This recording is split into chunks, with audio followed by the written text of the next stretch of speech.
What is up, guys? Welcome back to another episode of Midwestern Martial Arts. I'm Matt Randoni. I'm Eddie. And today we're going to kind of dive into a couple of the past cards that have happened recently, some big fights that have been announced. We're going to have some segments about Dana White in this podcast. And, of course, if we had a podcast blank years ago, we'll bring up another topic like we did last time with Jose Aldo and Conor McGregor. And then we're going to do a Karma Moment of the Week. And this time it's Tony Kelly, which was a very, very interesting sequence of events. Yeah, it was an easy choice this week. Very, very easy. He's it's had almost a rough too one. easy. Yeah. So, yeah, I guess, Eddie, welcome. Welcome back. Another episode. How are you feeling? Thank you. I'm feeling good. Ready to go? The fights yesterday were awesome. They were. They actually, both free cards past 2 weekends have been pretty freaking good. Overperformed. Yeah, absolutely. I guess we can start right there then with UFC Fight Night Qatar versus Emmett. This actually ended up being a great main event, and actually the whole card just performed beyond people's even expectations, I guess you could say. What was your overall analysis of that card and that fight? Yeah, I mean, my expectations were high because, I know what Calvin Kattar can do. We met at the airport that one time, so... You guys are friends. Yeah, we're best buddies, and I got a really good sense of his skills when he was shaking my hand at the airport, so... I thought he should have won. Obviously, I'm pretty biased, but yeah, I don't know. It was a good fight. Josh Emmett fought well. I thought Qatar was blocking a lot of Emmett's heavier shots, which is why they maybe looked more impactful than I thought they were. But yeah, either way. I think Aljamain Sterling did a podcast on the fights too, and he was saying the same thing. How he thought all the big shots that Emmett was throwing, Qatar was just getting hit in the forearm, and blocking half those shots. And if, the big thing that people were talking about were the strikes that Qatar had over Emmett. So he had 130 significant strikes to Emmett's 107, and they were saying that was kind of going to be the deciding factor of that decision. And then they announced Emmett, and people were kind of shocked by that. But overall, Josh Emmett proved a lot, I think, in this fight too. We already knew he was tough and kind of coming up those ranks, but to beat someone like Calvin Kattar, that's a big win in his record books right there. Yeah, it's definitely his best win so far. So they'll probably give him a top 5 opponent next, which I don't see him beating anyone in the top 5 right now, but we'll see. He called out the winner of Volk Holloway, which I was Did he? like, They could give him that fight. I mean, he could, but I don't know if he wants that. No, I think he probably gets finished. Yeah, I mean, right now, we're going to see at UFC 276, but right now Volk's really, really hard to beat, and I don't see anybody really doing that. I'm a big Holloway fan, and I became a huge fan of Volk the more I watched him and kind of saw stuff out of the octagon as well. But, man, that fight's going to be awesome. I can't wait for that card. Yeah, definitely. And then you had, of course, Batman, Kevin Holland. He won via Darce choke over Tim Means. This welterweight move might have been the best thing that Kevin Holland could have done for his career, honestly. Yeah, he's pretty big at welterweight, and it's, wrestling is one thing. He's been working hard to improve his wrestling, but it helps to be big and strong in wrestling. And he looked really big and strong against Tim Means, sprawling and then wrapping him up with a Darce choke. So yeah, he's definitely now a legit probably contender in the welterweight division. Yeah, he called out Diaz at one point. Diaz was like, oh, I'll fight anybody, and Holland was like, oh, I'm anybody, I'll fight you, and told Dana that, just to send the contract over. But he called out somebody else too after the fight. I just can't remember who it was. Oh, Sean Brady. He called out Sean Brady, which I thought was interesting. That's a bad style matchup for him, but I mean, if he has to climb the ranks, then I guess he does, and that's somebody he's probably going to have to go through. But I don't know if Sean Brady takes that fight either, especially with there's a lot more rewarding fights in that division for him than Kevin Holland, I feel like. Yeah, it's a big name, though, and Sean Brady kind of needs name value, versus Kevin Holland needs to prove to people that he can beat someone who's actually really well-rounded and really good wrestler, so Yeah, I think that one makes sense, actually. And then I think that, someone that we really need to talk about now, who we talked about in the last episode, is Demir. We did not know who this guy was. He was fighting Guram, and we were expecting Guram to win that fight, honestly. We knew it was going to be tough. We said that he has to be good if he's 24-1. But kind of a shocking win for him. Now, maybe it wasn't. Maybe we were wrong. Maybe he was supposed to win. But I think this guy is someone to look out for now in that division. It's just there's so many big names in that lightweight division. It's so hard to climb the ranks in that. And even the fights last night showed that, those guys are freaking good. But still they're ranked 10th and 11th or 12th and 11th in that division. There's just so many good guys coming up those ranks while there's still a lot of solid guys at the top. So Yeah, I hadn't watched Demir yet, but I think him and Guram are probably both top 10. Like, you have these guys at the top of the lightweight division, like Poirier and even Oliveira, Gaethje, Conor McGregor. They've been around forever, and at some point the new young talent is going to catch up with them. And I think that like Demir, Guram, Matus Gamrot, and Armen Tsarukyan, who we watched last night, along with Islam Makhachev, are probably the new breed of that division. Rafael Fiziev maybe as well. So, it's really been a showcase for all that new talent, and it was cool to watch Demir for the first time for us. So it was like sort of a showcase of how good he is, even for us who watch all the UFC events. Right. And then just to kind of recap a couple more of these fights. You had Adrian Yanez and Tony Kelly, like we had talked about at the beginning of the podcast. Tony Kelly's rough week for the kid. Absolutely rough week for the kid. He took a lot of L's. He's just like memeing all over Twitter now. People are just all over him. Poor guy. I mean, I saw videos like I showed you of after he got knocked out. Like he's like walking through the crowd, flicking people off still, like in the audience. It's like at some point you just gotta save yourself. I feel like and just take the L and move on. He's trying to play the villain, but you kind of have to win if you're gonna be a good villain. Otherwise, you just end up being like a joke, like a Dylan Dennis. But Adrian Yanez looked really, really impressive, and that's the guy that's gonna climb up the bantamweight ranks. I think as time goes on, he's really, really explosive, and his striking is just unbelievable. And he proved that against Tony Kelly, and I think that they were talking about Yanez maybe fighting the winner of Munoz and O'Malley. I don't know how I feel about that. I don't want to push Yanez too hard. He's really good, but that's a big step up. Both those guys are really, really good in that bantamweight division. That's just another weight class that's stacked right now. So yeah, I think it makes sense though. I mean, I knew Adrian Yanez was pretty good, and I was kind of shocked when I saw he was fighting Tony Kelly, because I do not think Tony Kelly's very good. So this was definitely a gimme. People definitely just wanted to see Tony Kelly get knocked out after what he said about Brazil. But yeah, I think Adrian Yanez is due for a step up in competition. His boxing is one of the best at that division. Yeah, and he's you can tell he's fighting with a lot of confidence too. He kind of carries himself like that throughout that entire fight. And I don't know if it was the trash talk that really led to that, but you could tell he kind of had a chip on his shoulder going into that fight. So I didn't really see him losing that either. But like you said, Tony Kelly's not really up to his par. It was kind of a weird fight. I don't know if it was something with like he was supposed to fight somebody else and it got canceled or something. I don't know. Who really knows? But at the end of the day, he knocked him out cold, and Tony Kelly has just been getting memed everywhere. So, and then the last news on that card was Cerrone and Lozano was supposed to be rescheduled, and it got canceled again. So, Dana said he's not going to reschedule that fight anymore, which is probably just a good idea at this point. But Cerrone's stepping in at 276 to fight Jim Miller because he's Donald Cerrone. They both have 16 losses. Right. Somebody 16 has got to go. But, I mean, they're just trying to get Cerrone those last two fights, I think, so he can get out of the UFC. And they know that they owe him at least the last two fights to get to 50 because of how much he's done for them. But he's had 3 fight weeks now, or he's going to have 3 fight weeks for UFC 276, and has had 0 fights happen. So right now, Donald Cerrone's just kind of living the life of cutting weight and then eating back up and cutting back down. It's not ideal. That could definitely affect him going into fight week and fight night. He should go back up to welterweight for he his really last should. few. Like, why are they making these old dudes cut weight? He looked horrible.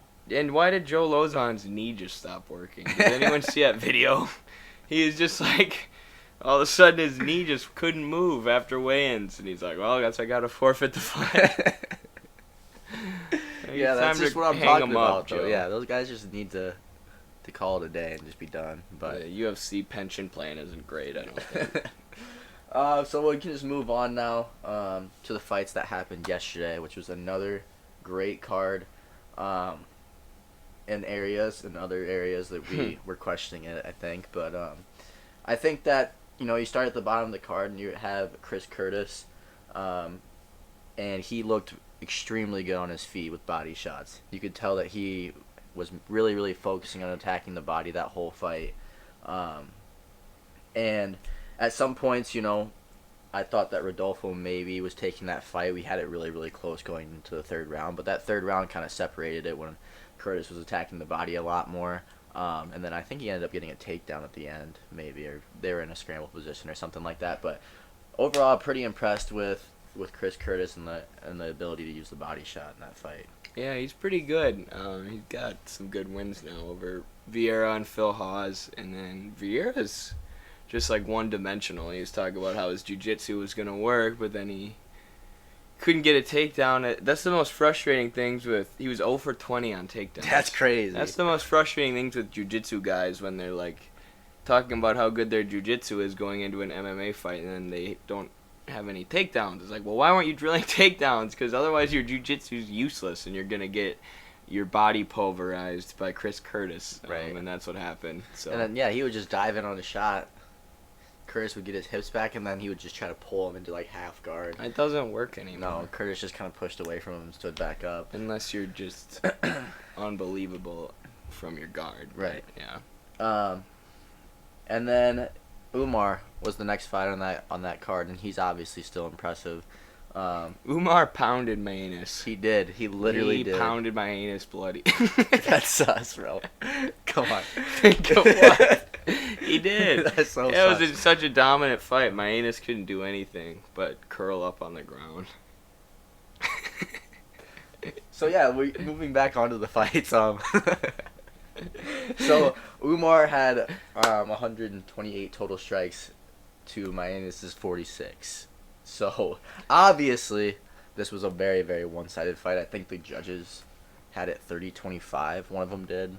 One of them had 30-26 maybe, but I wish they wouldn't even count the strikes Manus was landing, because he's just like literally in closed guard like this. Yeah. Like those aren't strikes. Those It he was not, just no. surviving. I'm surprised that, and that's really what it was. I mean, people see a decision win. Obviously, it was super dominant.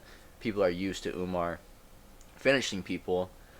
And there's a couple times where I thought he could do that. It looked like he could have. Yeah, but it he almost looked didn't. like he didn't want to. Right. And because there was multiple times. I mean, he was going from half guard to side control to mount to taking the back just over and over and over again. And he was almost just showcasing his grappling skills, more so than even throwing strikes. He was, at points putting him up against the cage and ground and pounding him. But most of the time he was in side control throwing short elbows and just kept transitioning back and forth between side control and mount.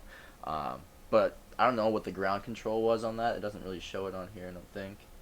But he had to have been on top for most of that fight. I know the first takedown came later in the first round, but the other two were pretty early, and he just controlled the ground the entire time. Super frustrating fight. And like Bisping said, hats off to Mayanus. Like, he's still a good fighter, only 2 losses. But Mayanus is tough. you run into somebody like Umar, that's a different fight. So that's a next level kind of grappler and wrestler with Khabib in his corner and those guys training at AKA. So Yeah, the snap kick, or I don't even know what you That would was call nasty. it. That he landed. It was so cool. He's like puts his leg up and then just goes whoosh. and then hit him with a jab right after too, like right as his foot planted. It was nice, or a cross maybe. Mayanus was like shit. And that's I what's wish this was crazy. over. Like Umar showed the wrestling, that he learns obviously from Khabib and from those guys at AKA. But what actually really, really impressed me was his diversity in striking. You watch Yeah, he's a Khabib, good he doesn't kickboxer. do that stuff really. He kind of just goes forward and waits for you and shoots in, or he might throw a couple on his feet then shoot in. Umar was very, very comfortable on his feet, and you could tell he was throwing those sneaky kicks with his front leg and able to strike. But ultimately, it just sets up his takedowns more, and that's why he's so dangerous and so good. He's calling for a top 10 fight next, which I think he deserves. So we could see an interesting fight for Umar, in his next contest. I don't know what you think's next for him, but Yeah, probably a real step up at bantamweight. It's obviously a loaded division, but you could throw him in with literally anyone in the top 10. It'd be sweet. I mean, he's gonna kill Frankie Edgar, but outside of that, he probably, I don't know. You Could give throw him him like against a- Rob yeah, I was Font gonna or say, something. That'd Rob be cool. Font. You give him Rob Font. Cheeto Vera would be awesome. That'd be just a great fight to watch. Yeah, so there's a lot of good fights that could be made out of that. I want Umar to kind of take his time though, like I don't want to, and I'm sure he will. Khabib's his coach, Khabib knows how to kind of climb up the ranks like he did. But you kind of just get into this mosh pit area of people, and this is a dangerous game to go into, where you could really just have all the hype and have it be all destroyed really, really fast, because these guys are all finishers that could just take you out within a matter of seconds in that division. And there's a lot of good fights actually that are getting paired up, like Aldo and Merab, their fight. Cruz and Cheeto are fighting, and Dillashaw and Aljamain was announced too. So that leaves kind of Peter Yan without a fight, but he did call out Figueiredo and said, hey, you don't want to fight at flyweight, bump up and fight me. So a lot of interesting fights there, like you said, but overall, very, very impressive win for Umar in that card. So then these next two fights were kind of iffy, I Thiago guess. Moises had a nice submission. He did, yeah. He's That was a pretty nice good. rear naked, actually. He's a solid fighter. He's good to have in that division. He's never going to be top 5, I don't think. But he's a good gatekeeper. Yeah. And the way he finished that rear naked choke was memorable. He was here, and then he came over the top and kind of did like a one-arm finish. I don't know exactly how you do it. Not a jiu-jitsu person, but Yeah, I think he it's grabbed cool. his own elbow like that, and then it was locked around here. I don't know. It was tight, though. I didn't think he was going to get it, but obviously it looked tight when he tapped the guy. But I want to talk about the next fight. Yeah, no, I mean, I don't. That was memorable. That was memorable to me. Josh Parisian versus Alan Bidet. Like one of those toilets that cleans your butt. That's this French heavyweight's last name, or Bordeaux or something. And they had maybe the worst fight on a main card I've ever seen. I don't want to be disrespectful, because I'm sure they'd be able to knock me out because they're huge. But like the way that Parisian took mount on Bordeaux to finish the fight, he literally like hopped in the air, Yeah. like up into mount, and then just started hit. And Bordeaux was throwing hammer fists from the feet, is what they were calling it. But it just looks like, if you ever seen someone hit like a punching machine who doesn't know how to throw a punch, and they do like this, like someone kind of throwing a baseball who doesn't know how to throw it. That's how he was punching, and he dropped the guy with it once. The dude was shooting. He's like, meh. And knocked him on the ground. Like, why is this on the main card? Especially right before we watch Shavkat Rakhmonov and then Neil Magny. and then Gamrot and Tsarukyan, like Yeah. such high level fighting. It was almost like they wanted to contrast it. Like, here we have these really high level fighters, but before you watch them, watch these greasy heavyweights roll around and slap each other. Like, there was just one point where Parisian was coming back, I remember, and Bidet, or whatever the hell his name is like sitting on the cage like this, just eating punches over and over again.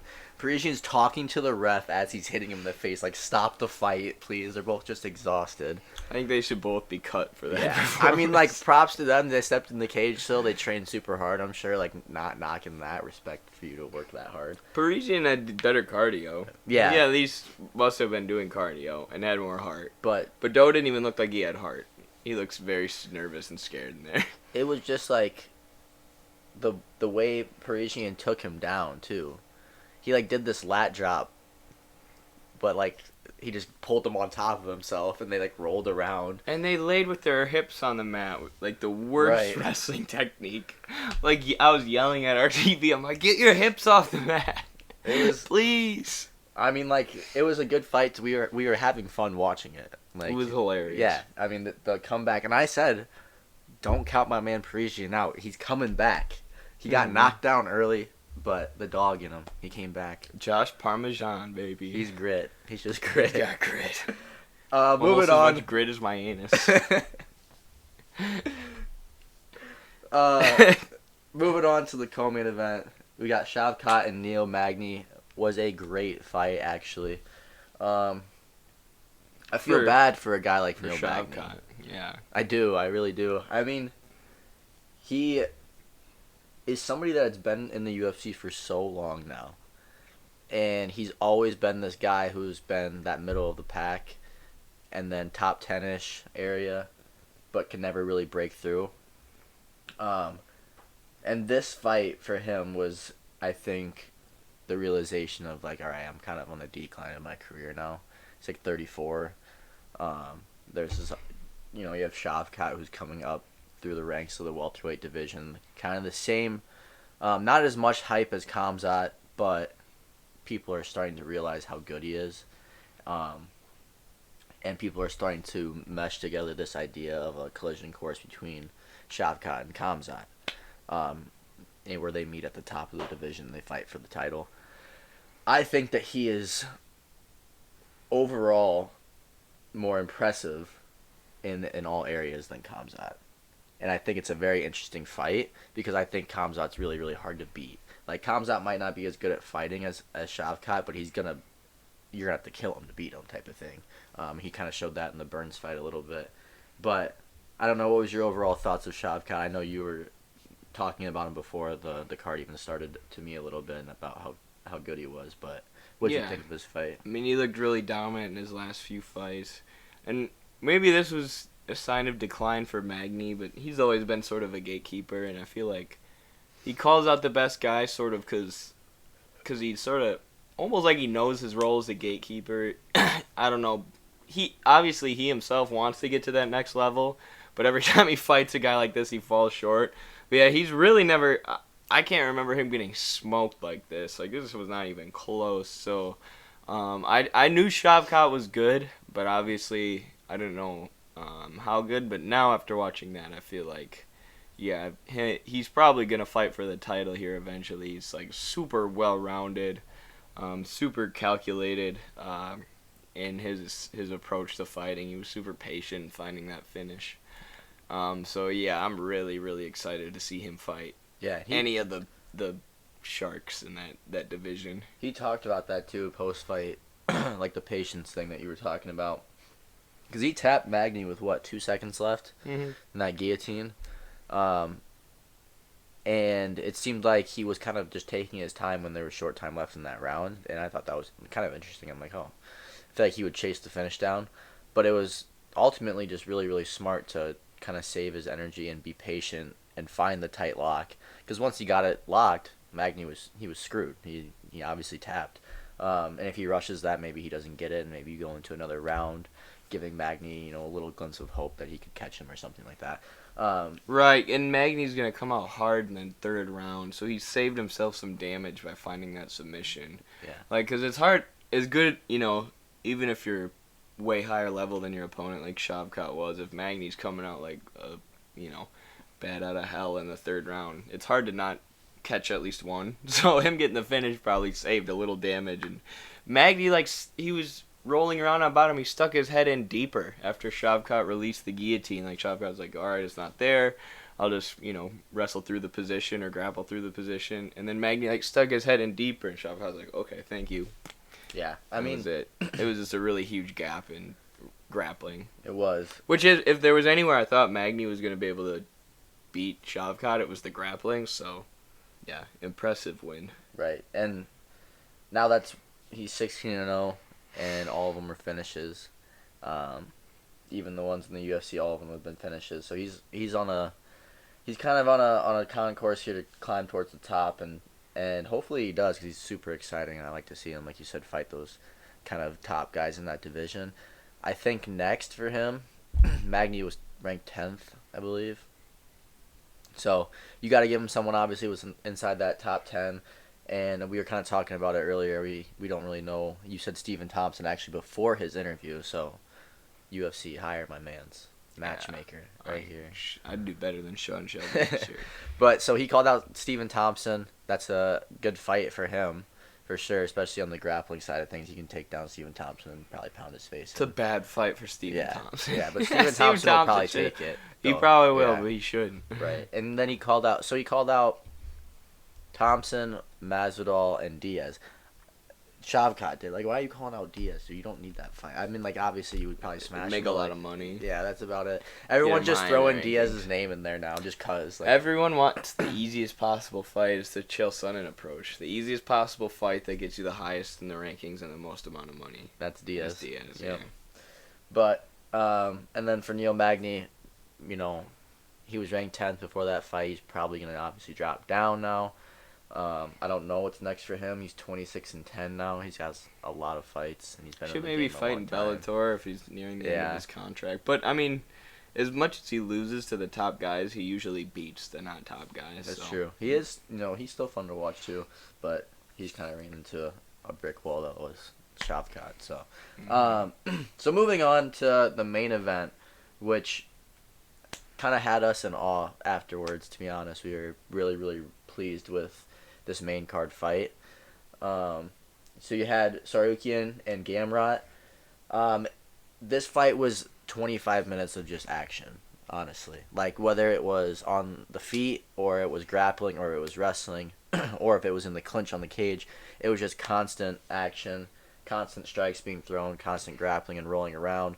There was a while there when they were both going for submissions. So this was a fight that you would probably show somebody if they were interested in watching UFC. This was, like, overall, from the ground to the feet, just a fun fight to watch. And it was so close, I didn't really even know who won at the end. We had an idea that they probably were going to give it to Gamrot, but Tsarukyan also had a really good fight, and they gave round 4 to Gamrot where Tsarukyan dropped him. And you obviously have your thoughts on that with the announcers not talking I about don't the know knockdown, if the judges, so that's weird. The announcers didn't say anything about the 4th round knockdown, and I wonder if the judges missed it too, because it was a short spinning back fist, and Gamrot was in the middle of a takedown attempt, and it landed. It was super nice, and Gamrot, got knocked back, but I think he ended up winning that round then. One thing I like about the modern UFC, which we complain sometimes about the divisions getting log jammed at the top because they're prioritizing big money fights over contenders. But also the old UFC, anytime they had like a really highly skilled contender who they thought could challenge for a title, they rushed them right to the title, sort of like they did with Yuri, because the light heavyweight division needed new blood. But with a division like lightweight, they're putting fights together like Gamrot versus Tsarukyan, where these are two of the best prospects in the division, potential future champions and title contenders for sure, and they're having them fight at an early stage in their UFC career, which they're both going to learn a lot from that fight, and, it was really a showcase. Like, I feel like Tsarukyan really doesn't lose much from this, kind of the same as when he lost to Islam. And similar to the Guram versus Demir fight, actually what I would like to see is have Tsarukyan fight Guram next. That'd be insane. Yeah, that would be sweet. I mean, I think they might give Tsarukyan a little bit of a bounce back fight, because that would be 2 incredibly difficult fights in a row against highly skilled, well-rounded prospects. But and he's already fought Islam. But we'll see. It would be fun to watch. Islam was his first fight in the UFC too. That's wild. And he took him to decision, and that's when Islam hit that nasty trip right to mount, though, where he trapped his arm. You ever seen that video? Yeah. He hits that nasty outside He's trip. good. But yeah, Tsarukyan took him to decision in his first UFC fight, and this guy's only 25 years old. That's insane. Mm-hmm. Like, he is so young, and is already ranked in the top 15 in that division, and proved that he can hang with guys like Gamrot, who is going to end up being in the top of that division as time goes on. As well as Tsarukyan. They will both be there, I think, at some point. Gamrot called out Gaethje, right? Yeah, which is interesting, but that could be awesome. I could go for that. Yeah, I could go for that, too. That'd be cool. That would just be a brawl. Gamrot doesn't get tired. Like, I thought he wasn't going to be able to keep that pace, but it was actually Tsarukyan who couldn't keep the pace as the fight went on. He would have little slight moments where he'd take those back steps and be fighting defensively. He would eventually kind of regain his control and go forward again, but Gamrot just didn't stop the entire time. And I think that he continues to climb, and if he calls out Gaethje and, the UFC thinks, all right, let's start filtering these new guys back into the top 5, I'm here for it. Whatever. I don't know who else Gaethje would fight anyway.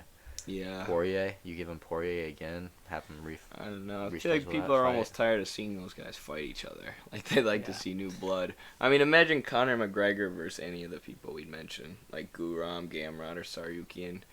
It'd be totally different to any of the other challenges that McGregor's faced. It would be him fighting the younger generation rather than, being the up and comer. So I don't know. All that's interesting to me. It is, yeah, and that fight really showed also that lightweight division has a lot of potential as time goes on, and we're gonna talk about Fasiv and Dos Anjos a little bit as this podcast goes on, which is another great fight in that division, which could set up another potential fight maybe for Tsarukyan. Maybe if Dos Anjos loses that fight, you give him Dos Anjos and kind of filter Dos Anjos out. I don't know. There's a lot of potential fights in that division that I'm really, really excited for. That's a lot of divisions in the UFC now, honestly. There's a couple that are a little bit weaker, but they're starting to get a lot of depth in those weight classes. Yeah, the up-and-coming talent's really good. So let's move on, I guess. Just kind of touch on the big fights that were announced. First one was Leon Edwards and Usman 2. That one is kind of the last lap around the track for Usman in that division almost. Mm-hmm. Besides Khamzat that people are talking about. They're saying that if he beats Leon Edwards, the only fight to make is Khamzat. Which I think Khamzat still should maybe fight one more person inside that top 5-3-ish area. But he also deserves, I could get behind Khamzat getting a title shot right now too. I just don't want Usman to smash his face and then have the hype train be over, or, whatever it may be. But Leon Edwards, Usman, what are your thoughts on that? Leon Edwards has been on a tear and has probably deserved a title shot for a little while now, but he doesn't have the talking that most people do. Kind of just to himself, goes out and fights, wins fights how he's supposed to win fights. Got one big money fight with Diaz, and now he's set up for this title shot. So how do you think he fares against Usman, especially with Usman's wrestling being so good? I think it goes pretty much like the first fight. Usman probably wins by decision and out-wrestles him. I don't believe Leon has changed where he's training, right? He's still out of the UK. I believe so. And, there just aren't pretty much any wrestlers as good as Kamaru Usman in the entire United Kingdom. I don't know who he's brought in to wrestle with him, but there's no way he's as good as Usman at this point. He's got a path to victory. Wrestling can wear you out if you're, if Leon's defensive wrestling has really got better and Usman wastes a bunch of energy trying to take him down. But Usman can strike too and then use the striking to set up his wrestling again. So, but it's interesting that Leon was one of Usman's first fights in the UFC, and now they're meeting again. And Leon had to go on an 8-fight winning streak, whereas Jorge Masvidal got an immediate rematch just by talking a lot. So it's interesting. I'm glad Leon's getting his title fight, but I think he gets pooped on, then he's got to go on another 12-fight win streak. He'll probably go to Bellator. He's probably, he has to. If he doesn't get the title, he's gonna screw this. Yeah, that's because that division too. He hasn't fought Colby, he hasn't fought Burns, and then he obviously hasn't fought Khamzat. So there's still a long list of guys that he would have to fight in order to get back to that title shot again too. He probably wouldn't fight the same caliber of guys like he did with Diaz and all those guys that he fought kind of climbing up these ranks to get this title shot. They would probably feed him to the dogs a little bit more and say you have to earn this back fighting a Colby Covington or Gilbert Burns or Khamzat. Or Shavkat, honestly, yeah. So this is kind of, I think, Leon's one shot to really make a statement and take the gold, but Usman's just too good, man. He's top tier fighter, one of the best welterweights ever, and he does not really have very many holes in his game. And him going over to Whitman's camp has improved his striking just tremendously, and his jab has just gotten ridiculously good to the point where he knocks down guys like Gilbert Burns, just continuously jabbing him in the face and breaking guys' jaws like Colby Covington with it as well. So yeah, I think Usman just literally shits on him, but it's good that Leon's finally getting a chance, and it's a new fight in that division. People are getting tired of Colby and Usman, to be honest, which is weird because it's so entertaining, but it's just getting old at this point. Like the press conference, the second fight wasn't even as interesting to me because one, we like have learned that Colby's not even that guy in real life. Like people have told us like that's not really how he acts, and so like for me, it's just hard to buy into a fake hype almost. Yeah, it's like I don't watch pro wrestling because it's Right, not yeah, real. right. I So watch MMA because it's real, and then Jorge, I guess, is trying to prove that he's real by jumping him at a restaurant. But at this point, I'm sick of both of them. Right. I'd rather see Kamzat and Shavkat and these new fighters who are probably all a lot better than a guy like Jorge Masvidal, anyways. So. Right.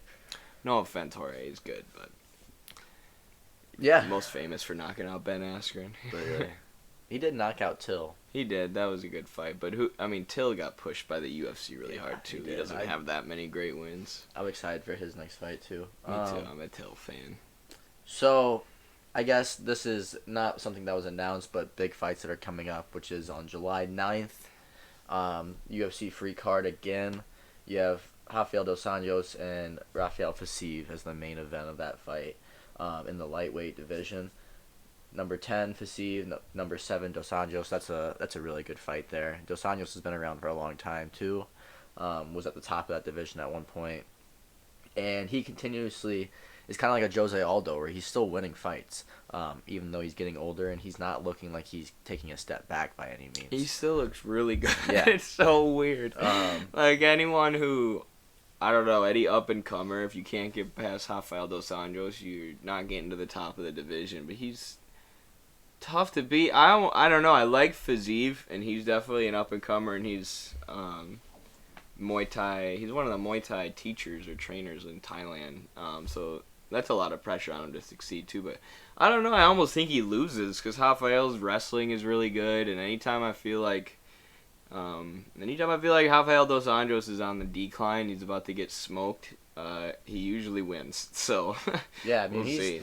He's kind of a pioneer in that division a little bit, and he's in that 7 rank right now, and this fight catapults him into something that could almost be a resurgence in his career. He could win this fight and then jump right back into that top 5 after that and fight somebody that's really, really good and get closer to a title shot.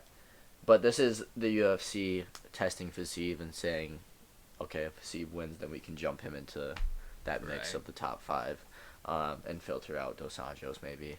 But R.I.P. yeah, I mean, at one point dos Anjos was supposed to fight McGregor. He was at the top of that division for a while, and he was a really good champion there. But now the division has changed completely. He's even a completely separate generation almost than Gaethje and those guys. You know what I mean? Yeah. Like he was kind of at the top when those guys were still coming up.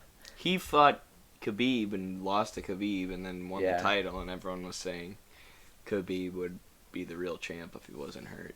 Right. And he's still around from then. Khabib's retired, but Well, speaking of Yeah. Khabib, another one of are they related? Saeed? I don't think so. I don't know if they were or not. I can't remember. I'm pretty sure Saeed's not related to them. But anyway, He looks he's like a goat. He does, but he's an exciting fighter. That'll be a fun fight too for him to be on that card. He is good, yeah.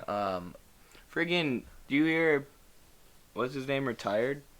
Magomed Sharipov? Oh, did he really? Yeah, he said he officially retired now. Huh. Speaking of fighters with long last names, who I want to see. Oh yeah, I did see that actually. I did. This free card's not really as good as the past couple have been. This is kind of one of those filler cards, I feel like. Michael Johnson's going to lose to some dude named Malarkey. Dude. Or knock him will. out Yeah. and kill him with a right hand. This card just doesn't really have that much that pops out to me besides the main event, really.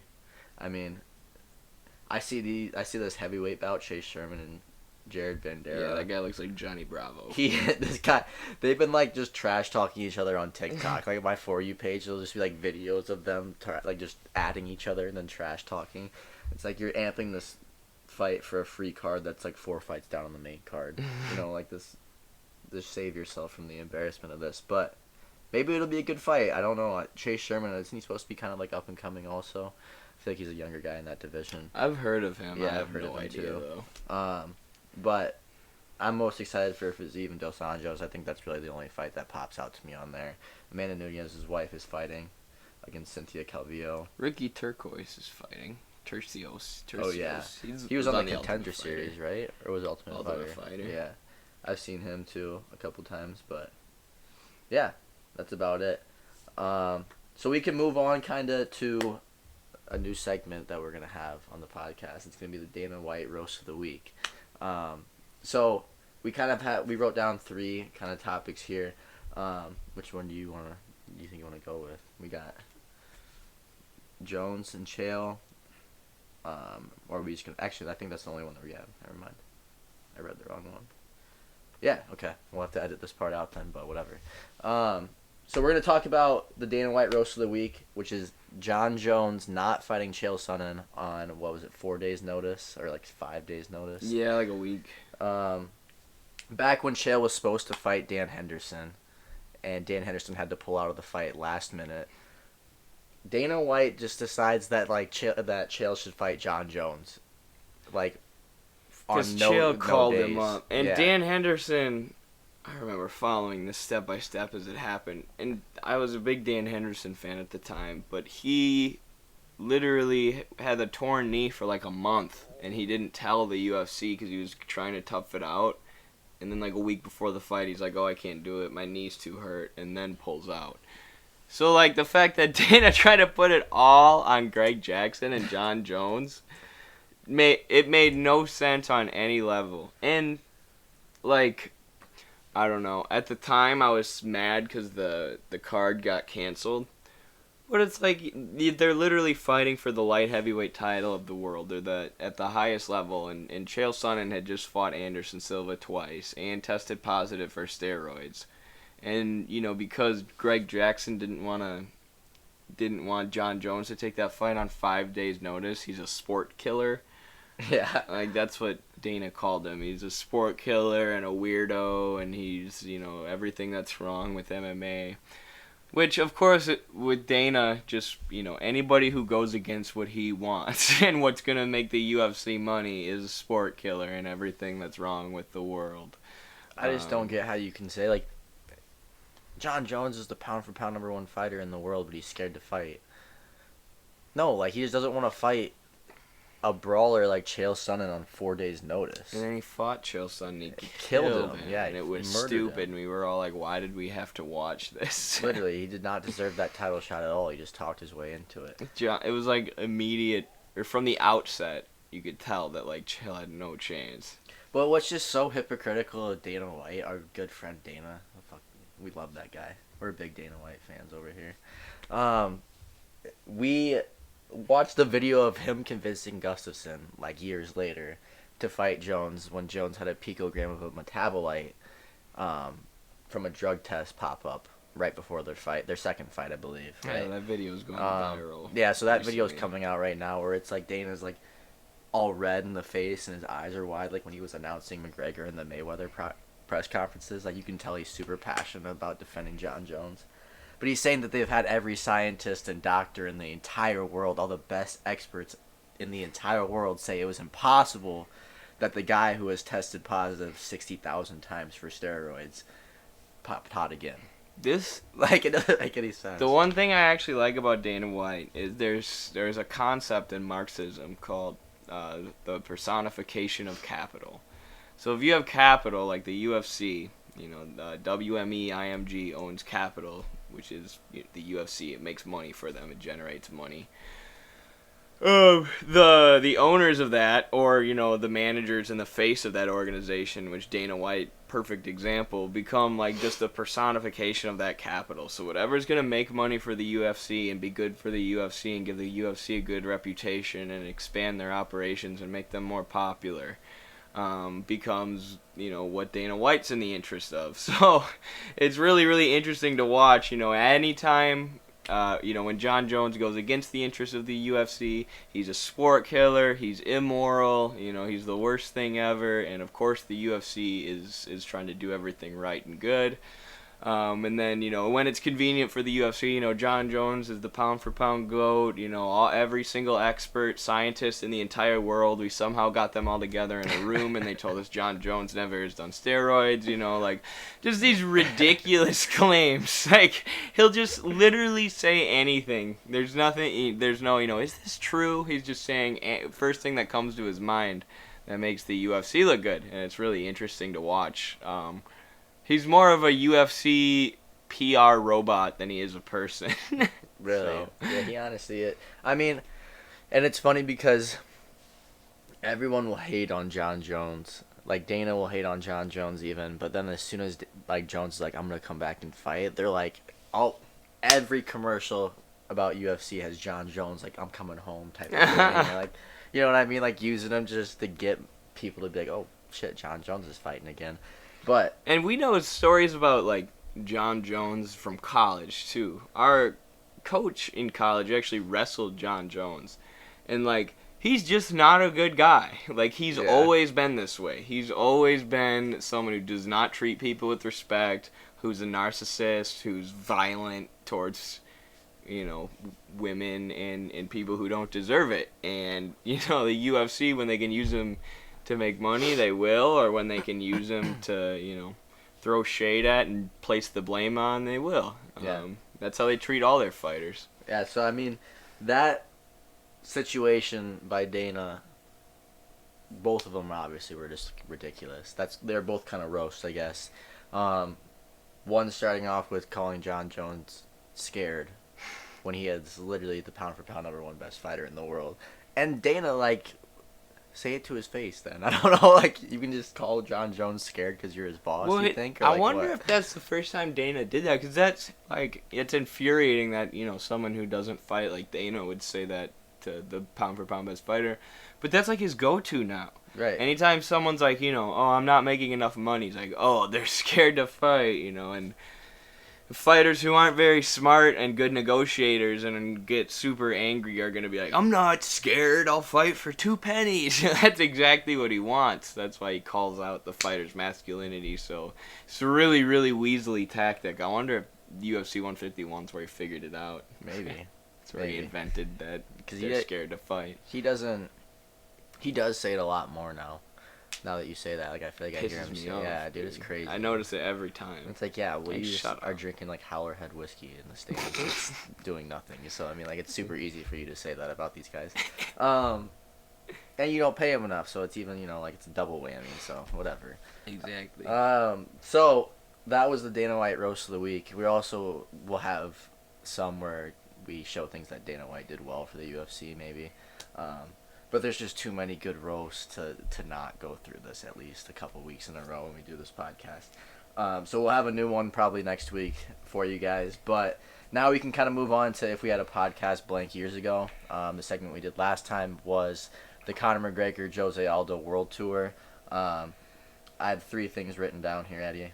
Which one looks more interesting to you or the most interesting to you? Let's do Lesnar's comeback against Mark Hunt. Okay. That's like another example of Dana. That is kind of a roast at Dana, too. Just saying whatever is good for the UFC. Like, Mark Hunt's a good example of what happens when you try and take on your employer or your company alone. Because they're going to turn the whole PR machine against you. Like, Mark Hunt tried to sue the UFC, tried to go the route of legal struggle against his exploiters. And they smeared him via their PR machine. He owes a ton in legal fees now. He faced the entire wrath of the UFC's legal team, which is, the WME IMG is a multi-billion-dollar company. So they have all the legal resources in the world versus Mark Hunt's one guy. So this is why collective action is important, but of course the UFC keeps their fighters as private contractors, so they can't take collective action. Which is the first thing that the fighters need to work on getting is being registered as actual employees. But what Mark Hunt was mad at the UFC for was the UFC, they tested Brock Lesnar before this fight, and Brock Lesnar was positive. But they didn't look at or release the results till after the fight. So they used Brock Lesnar to make a bunch of money. He beat up Mark Hunt while juiced to the gills with steroids. And then they just told Mark Hunt to eat a dick, and now he owes like $50,000 in legal fees. And like he probably wasn't getting paid anything to fight anyway.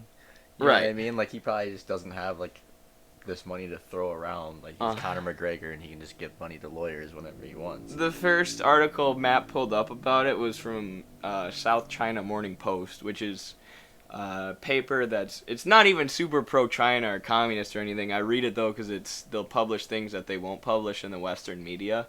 That shows you like a lot of these outlets won't even publish Mark Hunt's side of the story because then Dana and the UFC won't give them press access. If you're critical of the UFC, you don't get press access to the events, which is super valuable for an MMA journalist, being at the events and getting access to the fighters.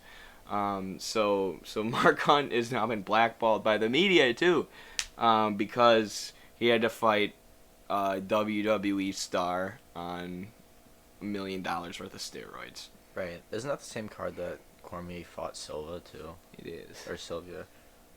It is. Like, that was when they had the gold mat that looked like pee. Yeah.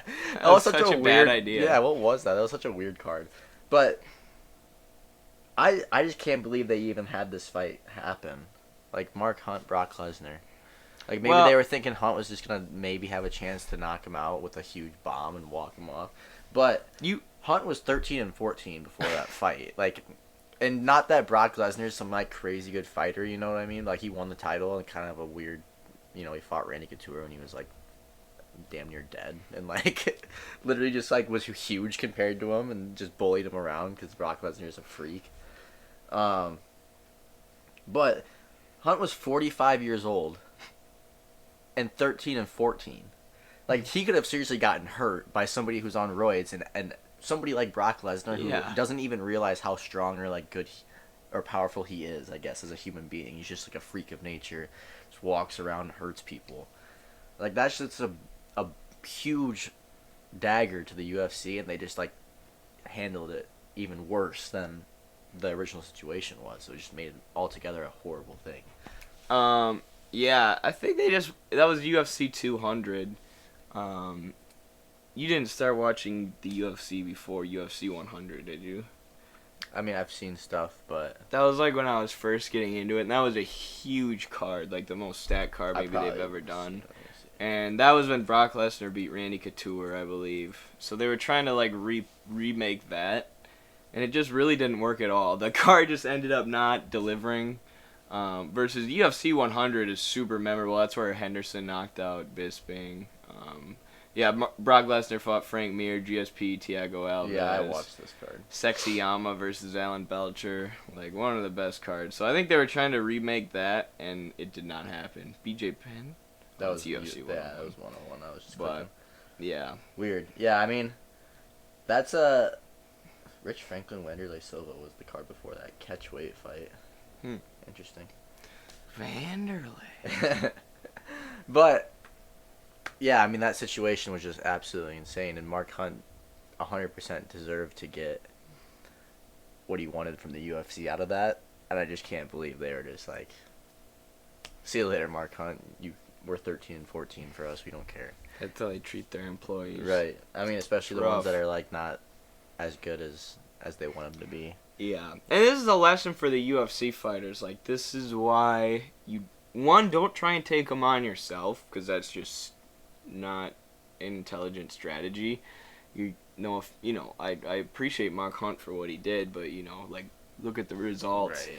But like, you guys need to band together. You need collective action. No more of this. One fighter is in a contract negotiation with the UFC.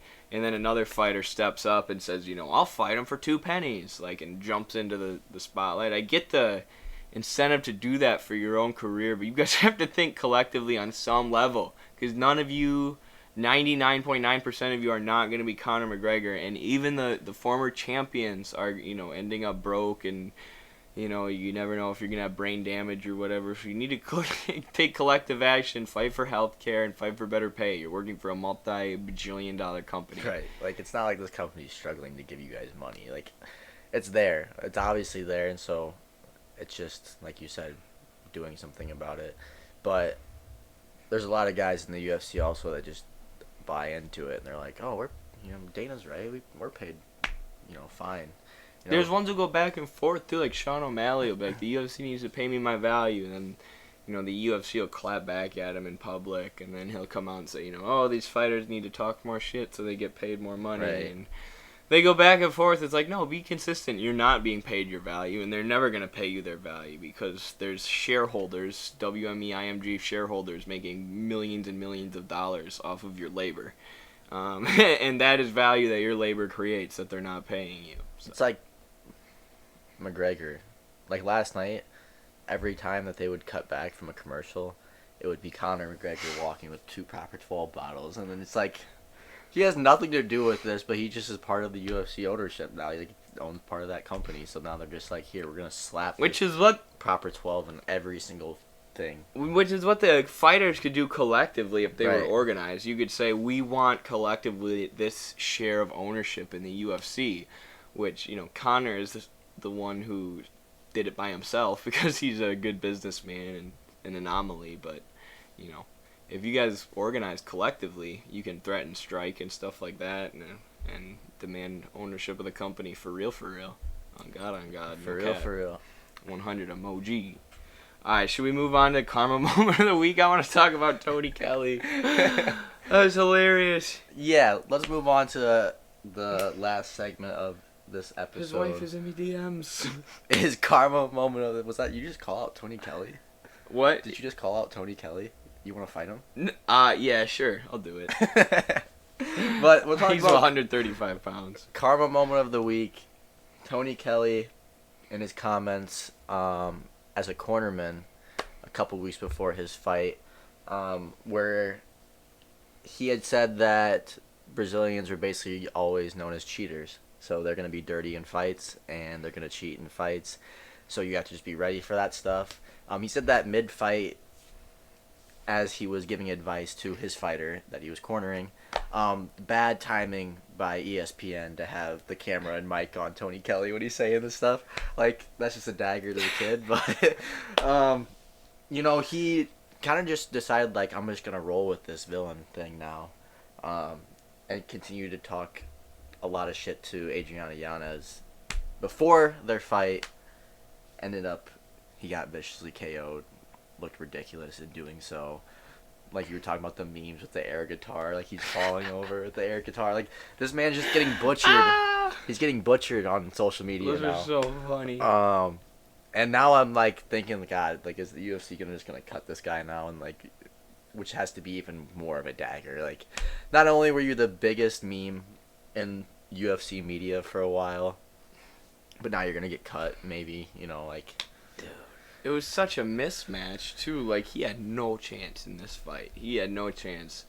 And, like, the one thing I like about the UFC is they're not, like, quote-unquote woke in the sense that they're not going to cut a fighter if he says something,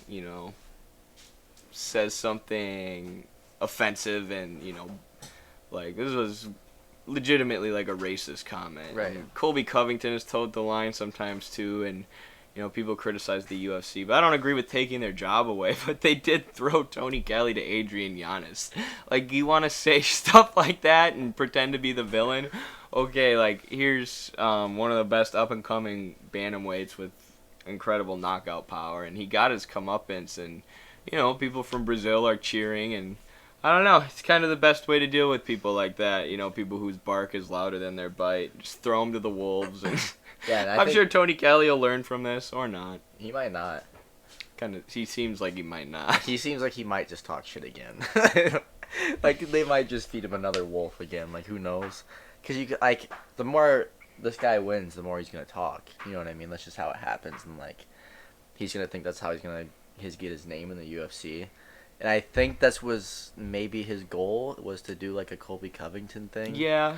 But I mean, like, I don't think he initially wanted the comment to be heard, by everyone Right. that was watching the UFC fight that night, and then also see it on Twitter and stuff. But once it happened, I think he was like, okay, I can kind of use this to hype up my next fight, and then if I happen to in some way beat Adrian Yanez, then I can use this to kind of jumpstart my own career type of thing. And it just, unfortunately, was the other way around. Well, I guess not even unfortunately. It was Fortunately. It was fortunately. I It mean, was good for everyone except him, and the comments were not sweet that he made, so they were not. he needed to get knocked out, and then And he did. So and Giannis got in trouble making those he got in trouble for making those comments during his girlfriend or fiance or what, I don't know what him and what's her name, Adriana Lee, what's it, but either way, I DM'd them about their conservative politics, or I DM'd her to talk about politics, and we've been having a conversation about politics for days now. So your wife is in me DMs, Tony Kelly. Nice. Tag Tony Kelly in the comments. Please don't. Eddie wants to fight him. Tony Kelly's gonna drive to where we're at right now. He is. Pull He's up to from the Louisiana, house. right? Is he? Yeah. Next time we're in New Orleans, he's gonna show up, like, knock me out. Well, that was the karma moment of the week, and that's kind of the last little segment we had here for the podcast. We will be having one before the next card, which is UFC 276, which is the one that we are most excited for. Probably one of the best cards in UFC history, and definitely within the recent time, with Izzy and Cannonier on that card.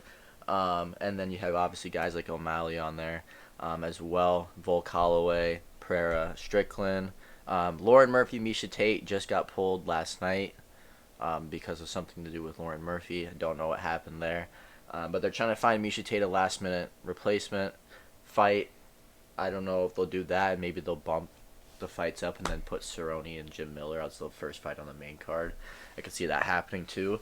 But there's enough fights, I think, on the prelims that you could bump up like a good amount of these fights to a main card. Like Brad Riddle could be on that card as the main card. Could too. Ian And Gary, Robbie Lawler. And then there's still Uriah Hall and Andre Munoz too. Like that's a early prelim fight. That's a big move up in that card. But I bet you Sean Strickland would fight Miesha Tate even after his fight with Pereira. I bet he would too. Sean Strickland was in the corner. Who was he cornering yesterday? Curtis. Was he? Yeah. Oh yeah, that's Curtis. right. Yeah, He's and you could just tell that they trained together because Curtis stood there and like just didn't move and just was like, whatever. I'm just gonna hit this guy and eat shots. Strickland kept getting pissed the whole time. Like, come on, quit being his friend, kick his ass. Strickland just like is gonna get CTE before anyone, dude. Like, he just literally walks into punches and then he expects everyone else to do it as well. And this is just gonna be like an exciting card in general, but I feel like if Strickland happens to beat Pereira, like just the pipelines that we're gonna get from his interview is just gonna be absolutely kind of insane. rooting for him. Like he's just gonna absolutely go in on that post fight interview if he beats Pereira, like calling out Izzy, especially because Izzy's fighting later in that night. But we'll have a podcast for that card for sure. We'll kind of dive deeper into everything on that card since we've just touched on it a little bit. But yeah, that's it for episode 2. Let us know if you have any ideas for the Dana White Roast of the Week or if we had a podcast blank years ago. Also, liking, comment, and subscribing is the best way you can support our show. Go follow us on Instagram, on TikTok, on Twitter, at Midwestern Martial Arts. There's a couple videos posted on our TikTok right now. One Eddie did about the fights last night and then one about Kevin Holland. So if you want to go like those and share those as well, greatly appreciated. But we will see you guys next time for another episode. Peace. Thanks for watching. Shout out to Brett. I know you're watching this.